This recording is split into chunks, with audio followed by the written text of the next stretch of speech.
Si Isaac ug Rebecca adunay duha ka anak nga lalaki.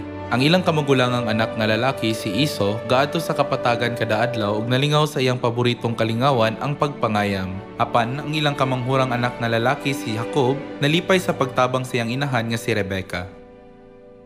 Usa ka adlaw, mibalik si Iso gikan sa pagpangayam ug gigutom siya pag-ayo.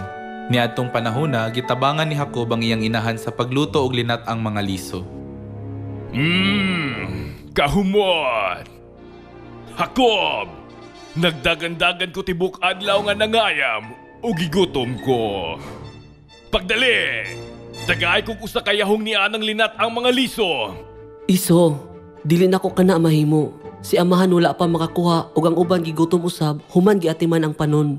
Jacob! Gibaliwala ba nimo ang imong magulang? Hatagi kong usa kayahong ni anang linat ang mga liso karon. Iso, unya ihatag ba nimo kanako ang imong katungod sa pagkamagulang? Kumusugot ka, hatagan ko ikaw og usa ka panaksan nga linat ang mga liso. Unsa? Gusto nimo ibaylo kini sa akong katungod sa pagkamagulang? Sige! Gikapoy na kong paminaw kay mama nga nagsamo ka na ako sa buluhaton sa pagkamagulang. Kinahanglan nimong atimanan na mga karnero. Gipauga na ba nimo ang lugas? Mga karnero, mga lugas, mga karnero, mga lugas. Gutom na kaayo ko! Sige, Jacob. Ang akong katungod sa pagkamagulang. Imo na kini!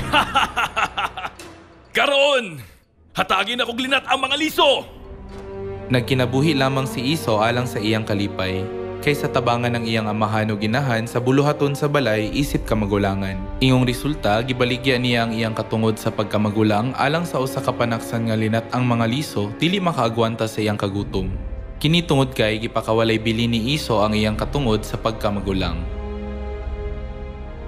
Human sa pipila ka mga panahon, tigulang na si Isaac ug luyan na ang iyang mga mata nga dili na siya makakitag maayo. Gusto niyang panalanginan si Iso ang iyang kamagulangan sa dili pa siya mamatay. Panalanginan mo pa gayud ako, ang imong anak nga si Iso. Amahan! Mugawas na ko para mangayam, karon dayon. Akong anak, uban sa usa ka nating kanding, mag-andam kog lami ang pagkaon alang sa imong amahan, aron makaon niya ug mapanalanginan ka.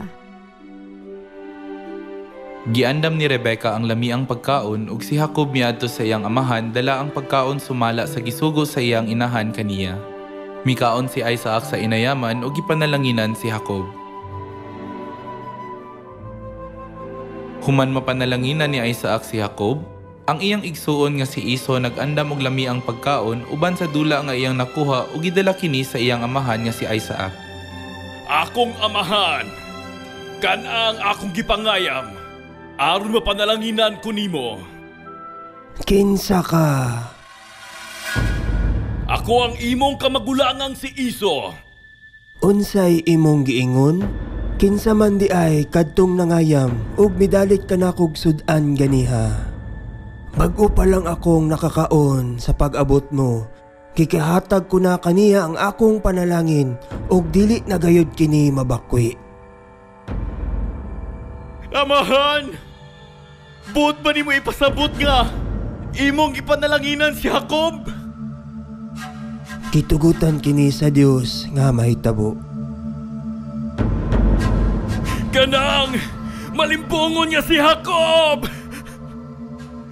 Gikuha niya akong mga panalangin!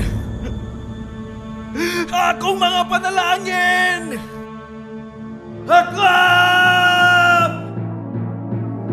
Jacob has taken away my birthright. Now he has taken away my blessings. My Father, where are your blessing reserved for me? Have you no blessings left for me? Have you no blessings left for me?